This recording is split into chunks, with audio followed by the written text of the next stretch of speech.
Bienvenue sur le podcast des super numéro 1 en marketing.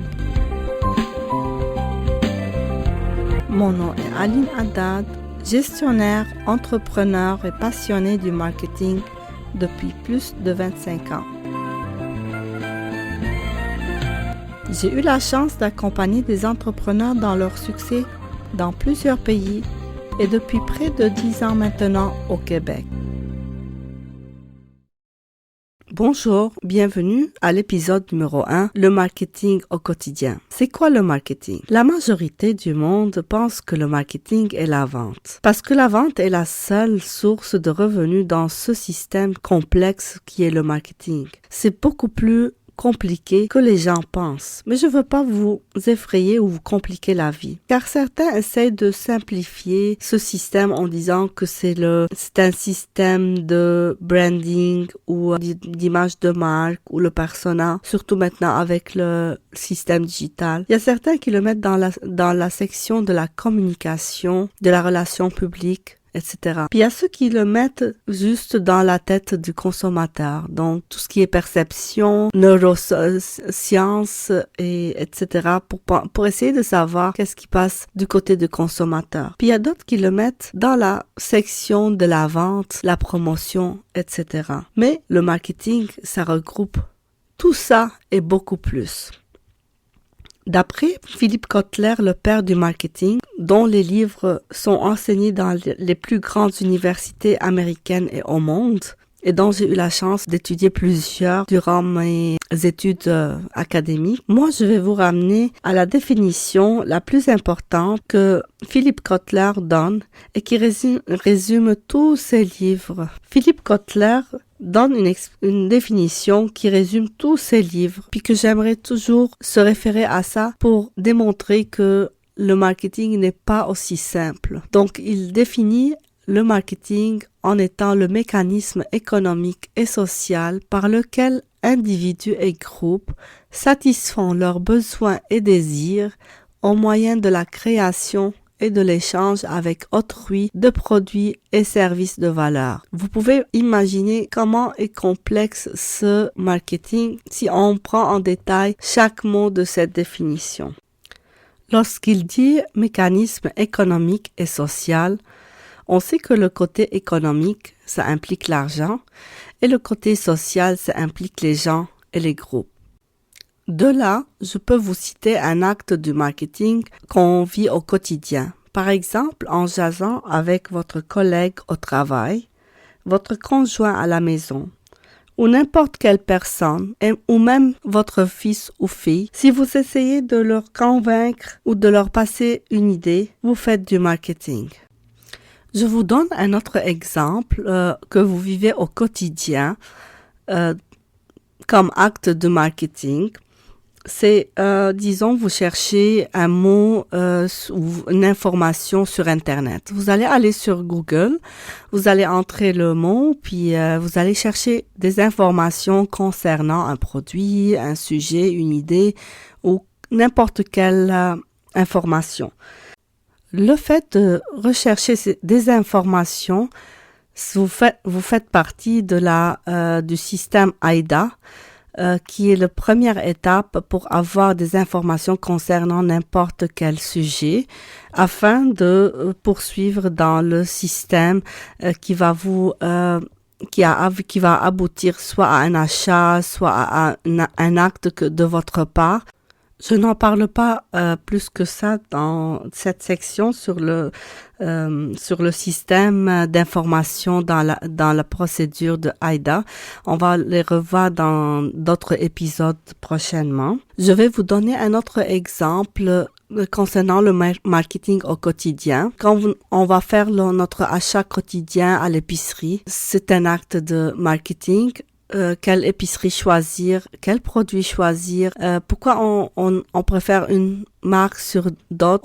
On passe par des systèmes de choix, donc c'est basé sur des bases de marketing. On va les voir plus tard dans d'autres épisodes aussi. Un autre exemple aussi qu'on peut vivre au quotidien. Par exemple, vous avez un objet, une voiture, une maison que vous voulez vendre. Vous passez par tout le système du marketing sans le savoir. Vous allez embellir l'objet ou la voiture pour la mettre en situation de vente. La personne qui va la voir va avoir le désir de l'acheter. Donc, vous allez embellir l'objet, le rendre de qualité ou montrer les meilleurs aspects de l'objet ou de la voiture ou de la maison. Vous allez aussi mettre le prix dessus, évaluer le marché. Donc, vous allez faire une petite étude de marché pour voir c'est quoi le prix de cet objet que vous allez vendre. Puis, vous allez estimer combien ça va valoir cet objet, cette maison ou cette voiture pour la vendre. Donc, aussi, ça, c'est un acte que vous faites sans le savoir. Vous faites plusieurs côtés du marketing. Donc, vous cherchez à embellir le produit, vous cherchez à mettre le prix, vous cherchez à faire la promotion pour vendre votre maison ou votre voiture. Donc, vous passez par plusieurs endroits. Vous faites aussi l'étude de marché. Donc, ce que les gens oublient de faire présentement, ce qui est très important, aller chercher des maisons qui ressemblent à votre maison ou une voiture qui ressemble à votre voiture, puis faire la comparaison. Tout ça, ça rentre dans le système marketing. Décider sur le prix ou la valeur que vous allez donner sur l'objet que vous allez vendre aussi. Ça, c'est un acte du marketing. Autre exemple sur le marketing au quotidien qu'on vit, puis qui n'implique pas de l'argent ou si on veut dire le côté social, le mécanisme social que Philippe Kotler nous parlait, c'est la politique et la religion et l'idéologie en général. Donc, quand on va passer une idée politique, on fait du marketing. Puis ça, s'il n'y a pas de valeur monétaire sur cette idée, mais on passe par tout le système marketing pour faire passer cette idée au public ou pour nous de notre côté pour aller voter, on passe aussi par ce système de choix de consommateurs si vous voulez pour voter à une personne pas à une autre ou pour pratiquer une religion que d'autres ou une pratique ou une idéologie quelconque. Donc on passe toujours par le système du marketing. Donc ça c'est des exemples qu'on vit au quotidien que je peux vous citer. Je continue le choix pour s'habiller, pour manger, le support d'une équipe sportive quelconque, négocier avec votre enfant, avec votre employeur. Ici, je ne parle pas des entrepreneurs et les travailleurs autonomes qui nous écoutent parce qu'ils auront des exemples qui s'appliqueront sur leur affaires directes. Donc, on va traiter plusieurs aspects du marketing en affaires. Là, les exemples que j'ai cités, ça s'applique au quotidien avec des personnes ordinaires qui sont pas en affaires. Si on s'approfondit de plus en plus en marketing, avec surtout les exemples que j'ai cités, on sait que tout se passe dans le cerveau de l'être humain. Le marketing se base sur la neuroscience. Les scientifiques du monde entier, dans les grandes universités du monde, ne cessent de faire des études sur le comportement des humains en général et sur le consommateur précisément. Ils vont venir chercher les émotions, les sentiments de consommateurs.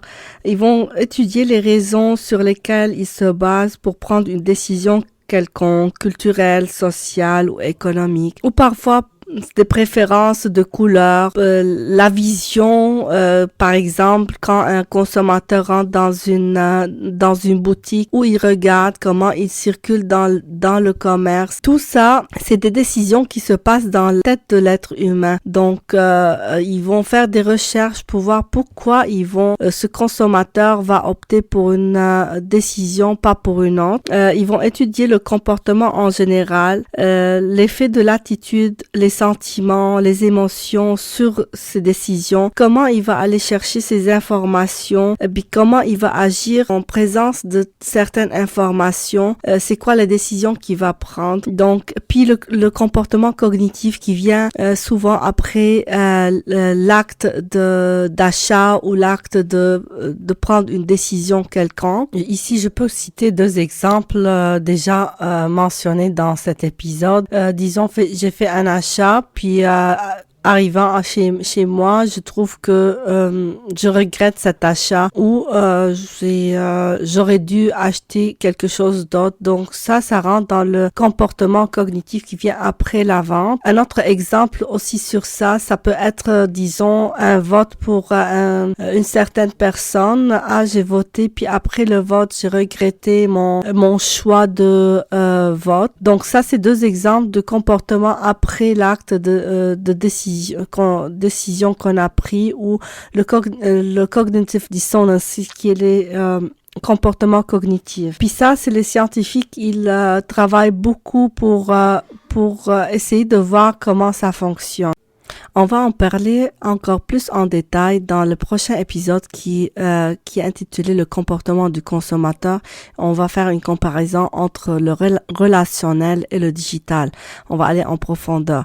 Je vais pas trop vous charger dans cet épisode. Je vais vous donner un dernier exemple du marketing au quotidien, planifier notre retraite. Dans la planification de la retraite, on va penser à plusieurs choses avant de prendre une décision quelconque. Est-ce qu'on va mener une vie de luxe? Est-ce qu'on va voyager? Quel genre de vie que je veux mener? Est-ce que je vais être dans une maison de retraite ou dans un CHSLD, ou je vais sortir dans des restaurants? Est-ce que je vais prendre soin de des membres de ma famille? Donc l'émotion ici, ça joue. Il y a plusieurs aspects du comportement, des émotions, des sentiments qui rentrent pour prendre une décision de faire un plan pour la retraite. Ici, je ne parle pas de la contribution monétaire, mais dans le choix et les décisions qu'on va prendre afin de faire un plan pour la retraite. On applique le concept du marketing pour faire notre plan de retraite. Ça, c'était comme un autre exemple, ou le dernier de cet épisode. Là, je pense à chaque fois que vous allez choisir une couleur d'un t-shirt ou d'un chandail, ou si vous allez en voiture puis vous allez décider de quel chemin vous allez prendre, ou même après la pandémie, j'espère, en choisissant votre prochaine destination de voyage, ou peut-être tantôt quand vous allez décider quel repas vous allez prendre, ou dans quel café ou quel genre de café vous allez prendre, vous allez penser au marketing. Donc, en résumé de cet épisode sur le marketing au quotidien, on peut conclure que le marketing est centré sur l'individu, sur l'être humain, sur son comportement, ses émotions, son cerveau et comment il agit accordément avec l'entourage, comment il fait des échanges avec les autres, soit en produits, soit en idées, soit en services. Puis quand il y a un échange monétaire ou pas. Donc toujours c'est l'être humain qui est le centre de ce marketing.